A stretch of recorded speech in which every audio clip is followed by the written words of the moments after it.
Question दिया है arrange the following in decreasing order of stability. ये आपके डाई इन डले हुए हैं और इनकी स्टेबिलिटी ऑर्डर हमें डिसाइड करना है। तो हमेशा दिमाग में रखें, अगर डाई इन डला हुआ है तो वहाँ पर हो सकता है कॉन्जुगेटेड सिस्टम मिले। जहाँ कहीं भी कॉन्जुगेटेड सिस्टम होगा वहाँ पर क्या हो जाएगा, रेजोनेंस। रेजोनेंस से सिस्टम की स्टेबिलिटी क्या हो जाती है, बढ़ जाती है। मालूम है भाई आप लोगों को। ठीक है, आगे बढ़ते हैं।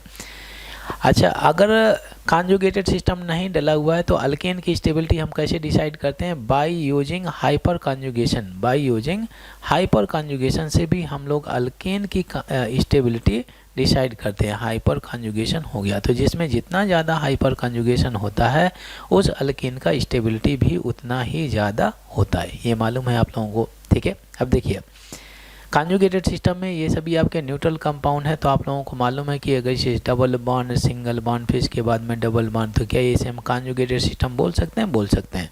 तो फर्स्ट कंपाउंड में अगर आप देखें double single double conjugated system है, बहुत अच्छे। सेकेंड वाले में डबल सिंगल डबल क्या है, कॉन्जुगेटेड सिस्टम है। ठीक है, थर्ड वाले में double single then single then single, क्या ये कॉन्जुगेशन है, नहीं। थर्ड वाला कंपाउंड में कॉन्जुगेटेड सिस्टम नहीं है, मतलब ये आपका रेजोनेंस स्टेबलाइज नहीं होगा। ठीक है, तो ये तो चीज़ क्लियर हो गया कि फर्स्ट एंड सेकेंड की स्टेबिलिटी थर्ड से ज़्यादा होनी चाहिए, क्योंकि फर्स्ट एंड सेकेंड में कॉन्जुगेटेड सिस्टम है और रेजोनेंस ज़्यादा होगा। अब देखिए रेजोनेंस प्रेजेंट होगा, रेजोनेंस से सिस्टम की स्टेबिलिटी बढ़ेगी। अब देखिए फर्स्ट एंड सेकेंड में रेजोनेंस है, दोनों में रेजोनेंस होगा। ठीक है, और दोनों में equal number of pi bond डले हुए हैं, तो दोनों में कॉन्जुगेशन है, रेजोनेंस है। बट रेजोनेंस को यूज करके हम क्या कर सकते हैं, स्टेबिलिटी डिसाइड नहीं कर सकते हैं। तब क्या करते हैं, हम यूज करते हैं हाइपर कॉन्जुगेशन। तो हमेशा दिमाग में रखें, जो डबल बॉन्डेड सिस्टम का जो नेक्स्ट कार्बन होता है जिसे हम अल्फा कार्बन बोलते हैं, जैसे CH2 डबल बॉन्ड, ये आपका CH, फिर इसके बाद में CH3 हो गया।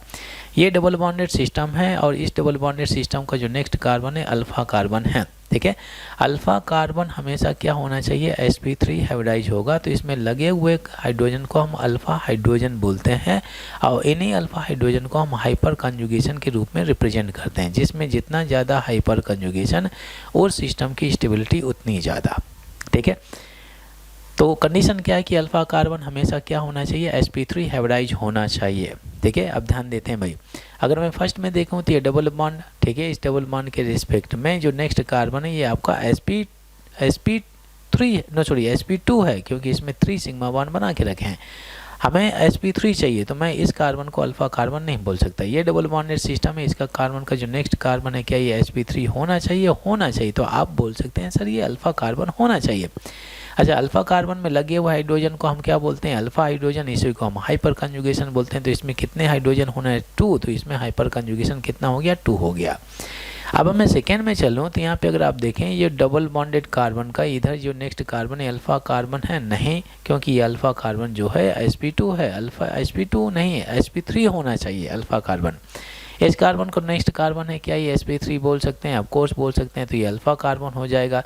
इस कार्बन का जो नेक्स्ट डबल बॉन्डेड कार्बन का जो नेक्स्ट कार्बन है ये भी आपका sp3 है और ये इसे आप अल्फा कार्बन बोल सकते हैं। तो इसमें total number of alpha hydrogen कितने हो गए, 3 + 3 = 6, जिसमें जितना ज़्यादा हाइपर कंजुगेशन उस अल्केन का स्टेबिलिटी उतना ज़्यादा। तो ये क्लियर हो गया ना भाई, सेकेंड की स्टेबिलिटी फर्स्ट वाले से ज़्यादा होनी चाहिए और लास्ट वाला क्या हो जाएगा, थर्ड हो जाएगा, क्योंकि इसमें कंजुगेशन है ही नहीं। तो ये रिलेशन हमें मिल जाता है सेकेंड फर्स्ट थर्ड, कहीं डला है क्या भाई ये option, second first third, C option is the right answer.